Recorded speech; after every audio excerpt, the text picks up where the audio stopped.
UCLA might be getting some pushback on their move to the Big Ten. Nothing huge to report, but something worth discussing at this point in time. And remember when the transfer portal was big in the news and then realignment kind of swallowed it up? Transfer portal, in a sense, in a new sense, might be making a little bit of a comeback. Let's go. Are Locked On Pac-12, your daily podcast on the Pac-12 Conference. It's the Locked On Podcast Network, your team every day.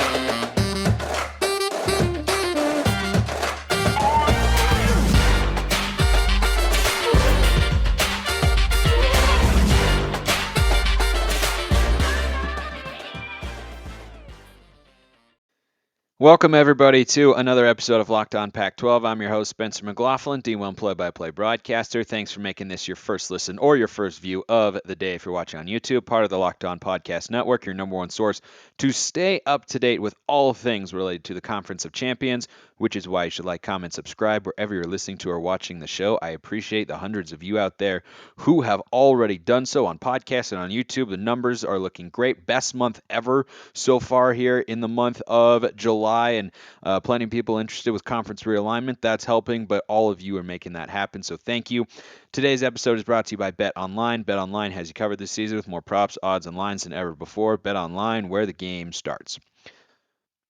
In hosting this show, and this time of year, trying to do a daily podcast, not doing every day, but once we get back in season, it'll be, back to 5 days a week, maybe taking one day off per month. But sometimes I have to think about, what to discuss. And sometimes I write segments out. I'm like, okay, yeah, we're going to do that. And then the news changes and we just move in a different direction. That's kind of what happened here. I had half an idea of what to talk about in today's show. But a couple pieces of news that I think are worth going over in a significant way here. And the first one is about UCLA.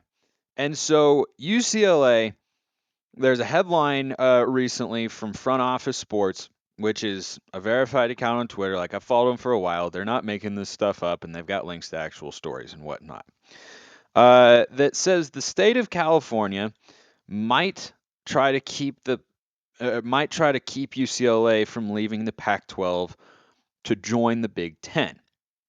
Now, the reason that this is possible and why you're now, if you follow the news closely, or if you're listening to this show, because I'm following the news closely, are seeing Gavin Newsom's name tied to UCLA, is that he has come out with a statement that is not full-on condemning what UCLA did, but is sort of loosely expressing disagreement and saying, like, when you make a move like this as a part of the UC system, you need to let us know why this is happening and why this is the best thing for your student athletes. And that sort of stuff is a little bit tough to answer when the move, as I discussed when the news first broke, is all about the dollar figure.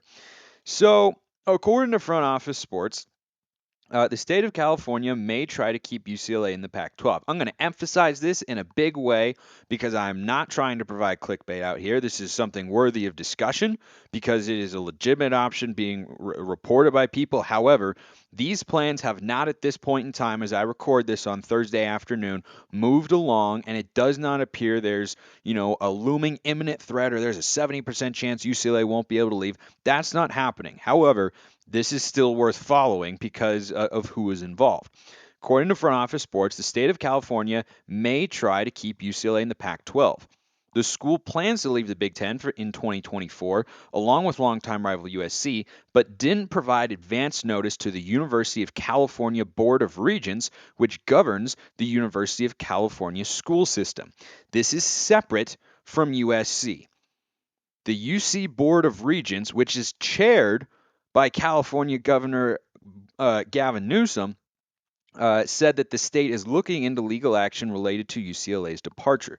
The reason they can do that is because the Board of Regents is like the board of a company, right? You have the CEO and the CFO are kind of the top dog at a big Fortune 500 company, but they have to report to somebody. Who do they report to? They report to the board. And that's kind of how universities are set up, for those of you who don't know, is the Board of Regents for these big public universities have a lot of control and influence over what happens. Now, I've also read several pieces that say UCLA didn't need formal approval from the Board of Regents to go. And I also read another piece, I believe it was on SI, saying that they had some kind of informal approval from certain members of the Board of Regents to leave the Pac 12 and go to the Big Ten.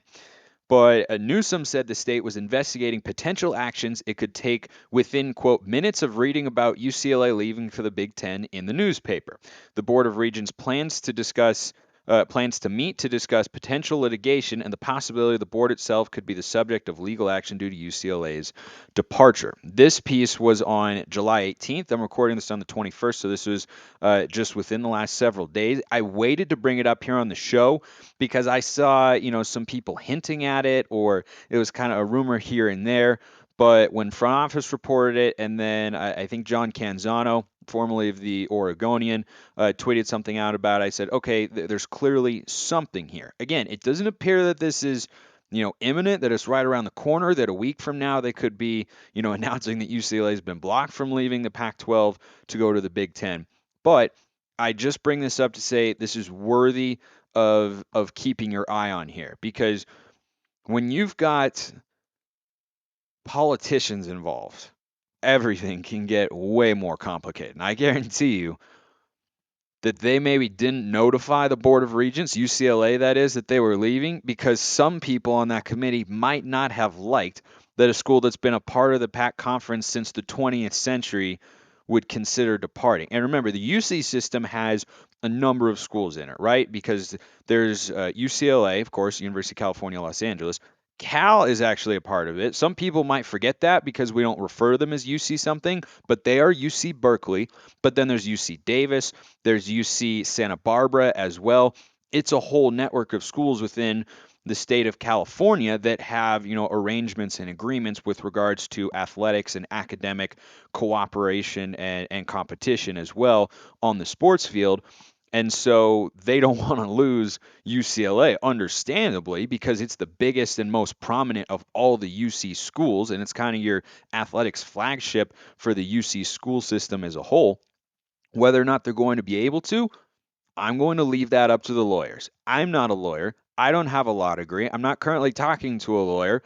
If any of you are lawyers out there, you can feel free to opine, but this is all going to be legal jargon. I'm going to wait until it gets simplified down into college law for dummies, basically, so that I can just read and then opine about what happens next, as is our usual arrangement here on the show. But there could be some implications for what might happen here with regards to other schools, but there's one school in particular that is kind of driving this in a sense, not directly. I don't think it's coming directly from the school, but that's UC Berkeley, because Cal, the partnership there between UCLA and UC Berkeley is, I think, more entrenched than with other Pac-12 institutions from UCLA's perspective. That is my understanding from having read about this situation in the past few days.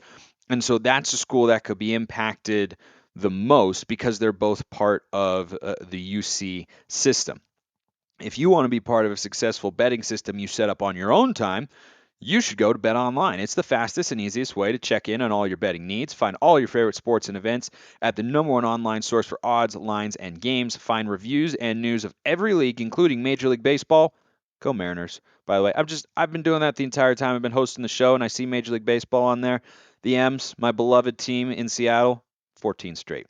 But you can get the NFL, the NBA, NHL, and combat sports, esports, even golf on there, my personal favorite. BetOnline continues to be the top online resource for all your sports wagering information, from live in-game betting, scores, and podcasts. They've got you covered. Head to the website today or use your mobile device to learn more about the trends in action happening. BetOnline is where the game starts. So I find this whole thing to be really fascinating. I think if you're UCLA and the people who wanted to make this move happen, the athletic director and administrators, I'm sure some fans are probably happy about it. The last person, the last singular person who you wanted to have pushing back on your move to the Big Ten, where there's going to be a lot more money available, is Gavin Newsom. And yet it appears he's at the very least poking around or exploring options with regards to what they could do there. Now, this move to the Big Ten is involving UCLA and USC. And another important distinction here is, and again, this is very early in the process. I'm not hypothetically saying that. I'm not saying this is likely to happen or anything of the sort. I'm reporting the news and I am opining on the news as it is coming in. If in a week it comes back that nope, UCLA is going to be fine, then I will report that as well. So the thing to consider here, in addition to UCLA, is USC, because this is not affecting USC at all. USC, of course, stands for the University of Southern California. That is not a part of the UC system. They are a private school, meaning USC can do whatever they damn well please. So whether or not UCLA has this move blocked, which I don't think is likely, but again, I don't really know. I don't. It did. This was not in the headlines or anywhere a week ago, so it's clearly more likely now than it was then. But USC is not going to be stopped, and I don't think that they would, feel some sort of affinity to their crosstown rival if UCLA has the worst come to pass for them and they're not allowed to leave the Pac-12 conference. USC would say, well, sorry you're a part of that system and that Gavin Newsom decided to get involved with the UC Board of Regents and they didn't let you.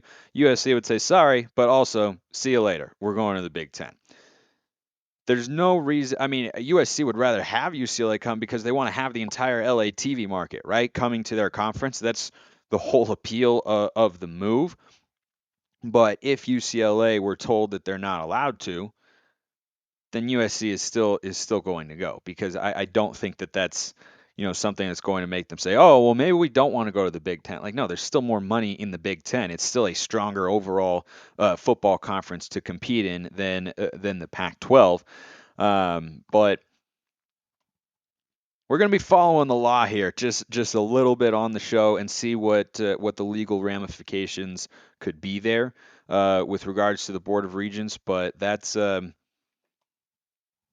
it's fascinating. It just is the gift that keeps on giving in one sense. Now, it could be disastrous in another if the Pac-12 ceases to exist in a couple of years for me, because I'd have to find another show to host, because I like doing two shows. But on the flip side, every time you go down one avenue of talking about this sort of stuff, like I'm not tired of it at all. I find this all to be fascinating.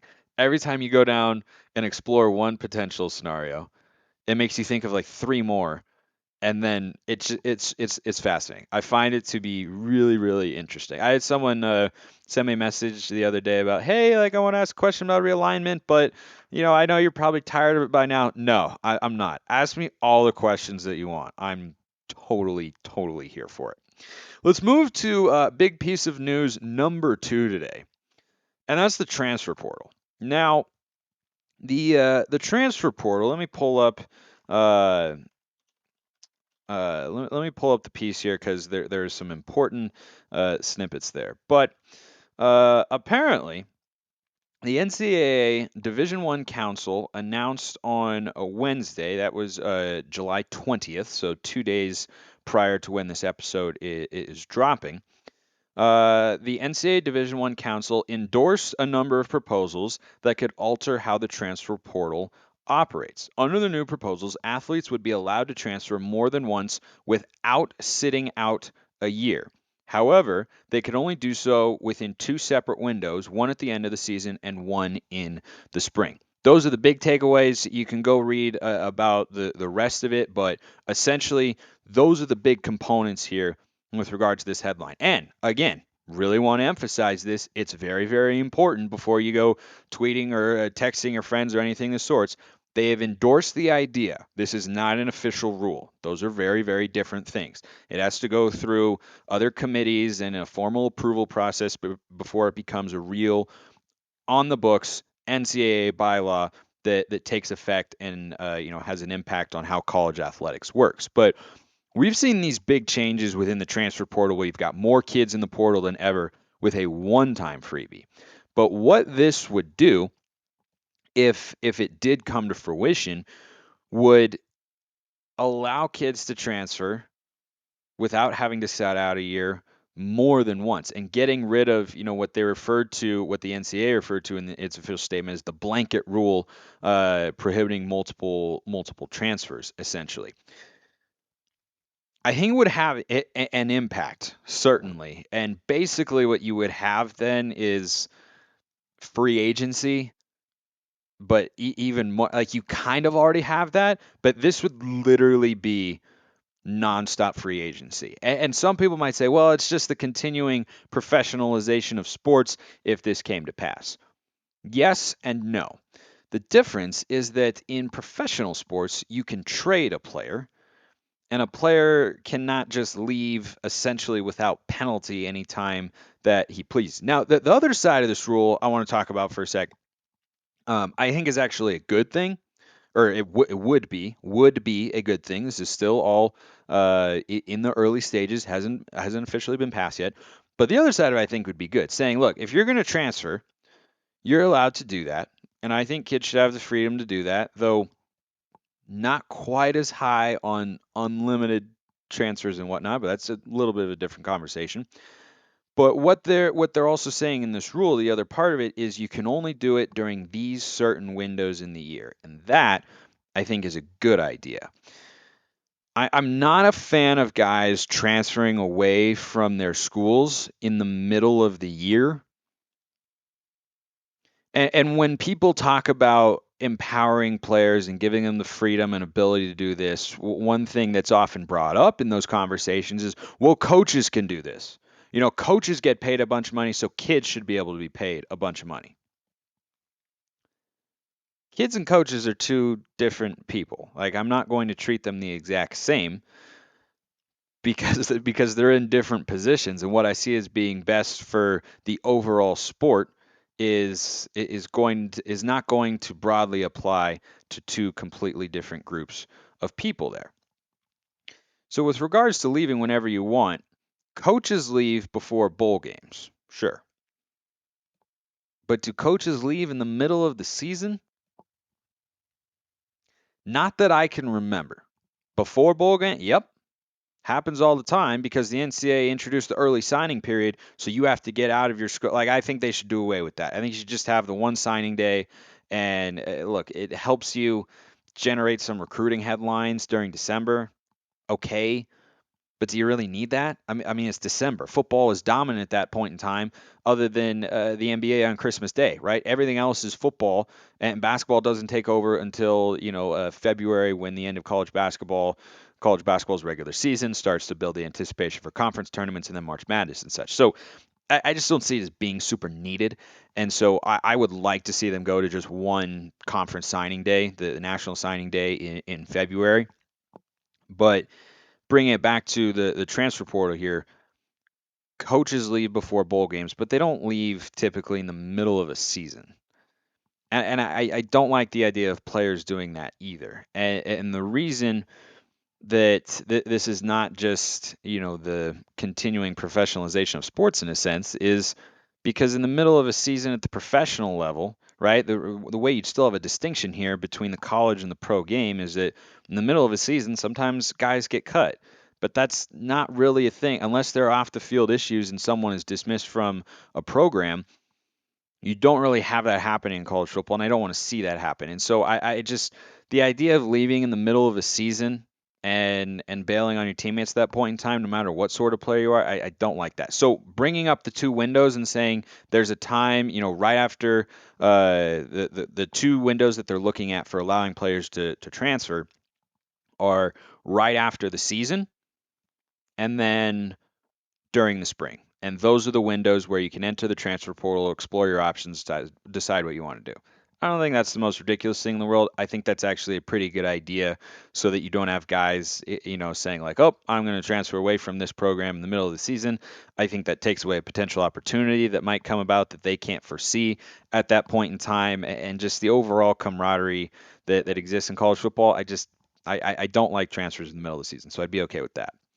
However, unlimited transfers basically makes every player a constant unrestricted free agent, which is how it's very different from the NFL. Like you don't trade players, right? You can't. You're not going to call. Washington State's not going to call UCLA and say, "Hey, we have this guy who wants to hit the portal. Do you want to send us somebody in the portal?" Maybe a back alley conversation like that is happening, but I seriously doubt it, and I haven't really seen or heard of that until I just came up with it in my own head right now. So I'm gonna go out on a limb and say that's not a huge thing. But players just being able to leave as many times as they want, that'll make people pretty upset. I mean, there are a lot of people who are upset at the one-time freebie transfer rule, and I understand that because college sports have always felt different than professional sports, and it's about playing for your school and representing your team and your family and the colors that you're wearing and the fans as well. Now it has a different feel, and if this rule came to fruition, I imagine a lot of people would be pretty upset, and I wouldn't be able to blame them that much because you would then have even more movement. It's hard to envision more movement in the transfer portal, but is it impossible to envision that? No, I don't think so. Like we have more players in the portal now than ever before because you can have a one-time free. If you had unlimited freebies, yeah, even more guys would be in the portal. I still think the one-time exemption to transfer for free without having to sit out a year would have a bigger impact because it was a bigger change from the previous way things have done, which is the only way you get to transfer and play immediately is if you're a grad transfer. But would it have an impact on college football? Yeah, it would because you would just kind of be exacerbating what we're already seeing, which is every year, you bring in a group of highly talented recruits in a given recruiting cycle, and then some of them don't play as much as they want to, and they say, well, I can go find playing time over there, and they don't want to sit there and stick it out, and that's harder for fans to connect with. Like I see that disconnect entirely, right? Because one of the advantages that college basketball has over the NBA right now is every single guy that steps onto the court on college basketball cares a lot. I mean a lot. And the ratings reflect that, right? College basketball ratings for March Madness, they've been going up. And how could they not? It's an amazing event every year. Whereas in the NBA, you've got stars who don't want to play all the time. I mean, Ben Simmons is just not playing basketball. He's just not playing. How are you going to build a fan base around that? How are you going to get fans to buy in and follow your team and really, really care if you clearly don't care very much? I mean, sometimes stars show up on a given night and either decide that they're going to rest because they don't want to play and they want to rest, they don't want to get injured or something like that, or sometimes stars show up on a night and because it's a long season, they're like, I'm just going to mail it in tonight. Like that happens all the time in the NBA. And so in college, it's going to be harder to get excited about recruits sometimes if you have in the back of your mind the very legitimate possibility of, well, if he doesn't play as much as he wants to, he's going to leave. And you have that now with the one-time transfer rule, right? That mindset is there, and I think it would make that worse. Looking at the teams in the Pac-12 and how it would affect the conference, I think you just get, the same sort of striation that you've seen in this most recent offseason, where Colorado, who had a 4-2 2020 campaign, backed it up, unfortunately for the Buffs, with a 4-8 2021 season, right? They were under 500, and they had a bunch of their best players transfer. Christian Gonzalez went to Oregon. They had Blackman, the cornerback, go down to USC. Rice, the receiver, he went to USC. They had Jarek Broussard leave their program. He went to Michigan State. I mean, those are major losses. And I think if this rule comes into effect and it's been approved by the Division I Council, then you're going to make it that much tougher. Is it a cataclysmic change? Not necessarily, but you're making it that much tougher for programs that don't have an elite history of winning to build themselves up into something, because guys are just going to so readily have the option available to go elsewhere to a program that is bigger, that's got, maybe more NIL money, or has got a better history or a better chance to win right now, might give them a better chance to showcase their talents to go to the professional level. There are a bevy of factors there that I think play into why that would be a really tough rule for some of the schools who are down as programs, right? I mean, it's already tough for Colorado. I think they're going to have a worse record than they did last year, not a better one. And when you have people leaving your program, it makes it really tough. It makes it tough when you're not a place that's going to be able to recruit consistently at a high level. Colorado, Cal, Stanford less so, but like Oregon State, Washington State, Arizona State right now, like that's just not going to make it any easier. So I would like to see the transfer portal windows come in where here are the times where you can enter the portal just so it, kind of gives it some stability and it's not as random and teams and coaches and players aren't as blindsided by guys entering the portal. Like just have it be a couple of set periods. I'd be good with that, but it's hard for me to get behind unlimited transfers. Like I understand the argument in favor of it, but that doesn't mean I love the outcome as much. And if fans were going to be upset about that, I would not be able to hold that against them. Appreciate everybody listening. See you next time, and have a wonderful rest of your day.